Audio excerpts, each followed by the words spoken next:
తీసుకోవడం జరుగుతుంది. ఆయన యొక్క ముఖ్యమైన విషయాల గురించి మనం ఈ రోజున చర్చించుకోవడం చాలా ఆవశ్యకం.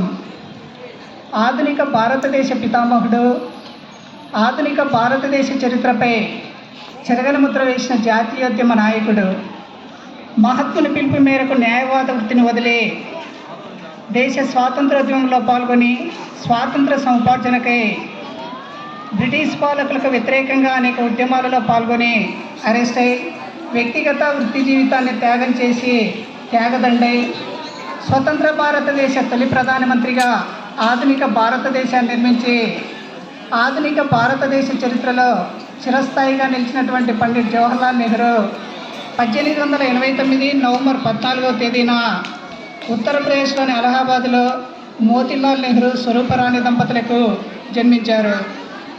జవహర్ అంటే రత్నం లేక మణి అని అర్థం. జవహర్ పెరిగి పెద్దవాడైన తర్వాత ఇంటికే కాకుండా దేశానికే జవహర్ అయ్యాడు. ప్రజాస్వామ్యంలో పౌరులకు ఎంత బాధ్యత ఉంటుందో పాలకులకు అంతకంటే ఎక్కువ తొలి ప్రధానిగా పదవీ బాధ్యతలు స్వీకరించే నాటికి దివాలా తీసిన ఆర్థిక వ్యవస్థ, బోసిపోయిన ధాన్యాగారాలు, వరుస కరువులు, పంటలు లేకపోవడంతో తిండి గింజలకు తీవ్రమైన కటకట. ఇలాంటి పరిస్థితిలో ఉన్న దేశానికి పునాదుల నుంచి మరమ్మతులు చేయాల్సిన ఇంజనీరుగాను, గాయపడిన హృదయాలకు మలాం రాయాల్సిన వైద్యుడిగాను, రాజరికం వెళ్ళనుకున్న దేశానికి ప్రజాస్వామ్య సంస్కృతి నేర్పించాల్సిన ఉపాధ్యాయుడిగాను బహుముఖ పరిణతి కనబరిచి ప్రధాని స్థానంలో ఉండి దాదాపు 17 సంవత్సరాల పాటు దేశానికి చేసి పసి శిశువు లాంటి దేశాన్ని చేయి పట్టుకొని నడక నేర్పి దాదాపు 17 సంవత్సరాల ప్రాయం వరకు కాపాడినటువంటి జవహర్ నిజంగా దేశ రక్షకుడు, నవభారత నిర్మాత.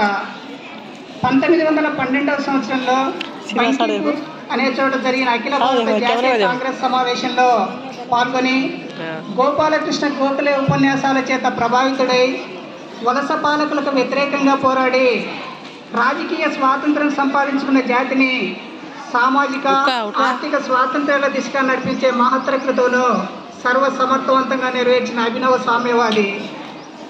ఆధునిక ప్రపంచం విసిరే సవాళ్లకు అనుగుణంగా భారత్ను తీర్చిదిద్దాలంటే విద్య తప్ప మరో దగ్గరదారి లేదని విశ్వసించి చీకట్లో నుంచి దేశాన్ని చదువే వెలుగులోకి నడిపిస్తుందని బలంగా ఆనాడే ఐఐటి, ఐఐఎం లాంటి విద్యా వృక్షాలకు పునాదులు వేసిన విజ్ఞాన దార్శనికుడు.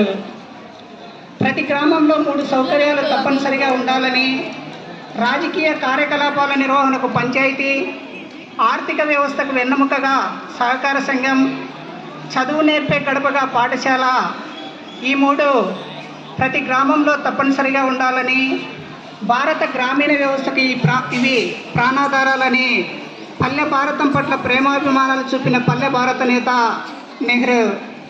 స్వాతంత్ర్యానికి పూర్వం ఓటు హక్కు కులమతాలకు అతీతంగా ఉండి విద్యార్హతలతో ఉండడం జరిగేది. కానీ నెహ్రూ కులమతాలకు అతీతంగా విద్యార్హతలతో నిమిత్తం లేకుండా 21 సంవత్సరాలు నిండిన ప్రతి వయోజనునికి ఓటు హక్కు కల్పించి ప్రజాస్వామ్య ప్రభుత్వంలో దేశ పౌరులందరికీ భాగస్వామ్యం కల్పించి ప్రజలపై చెరగని సంతకం చేసినటువంటి జననేత నెహ్రూ. దివాలా తీసిన ఆర్థిక వ్యవస్థను గాడిలో పెట్టడానికి, దేశాభివృద్ధికి అవసరమైన నిధులు, కేటాయింపులు, అనుసరించాల్సిన వ్యూహాలను నిర్దేశించేందుకు 1950వ సంవత్సరంలో ప్రణాళికా సంఘాన్ని ఏర్పాటు చేసి పంచవర్ష ప్రణాళికల ద్వారా దేశాన్ని ప్రగతి పట్టాల వైపు తీసుకెళ్లిన దేశ ప్రగతి చోదకుడు. గ్రామీణ నగర అవసరాలకు సమప్రాధాన్యం ఇచ్చి పెట్టుబడిదారీ మరియు సామ్యవాద ఆర్థిక వ్యవస్థలోని మేలైన లక్షణాల సమ్మిళిత మిశ్రమ ఆర్థిక విధానానికి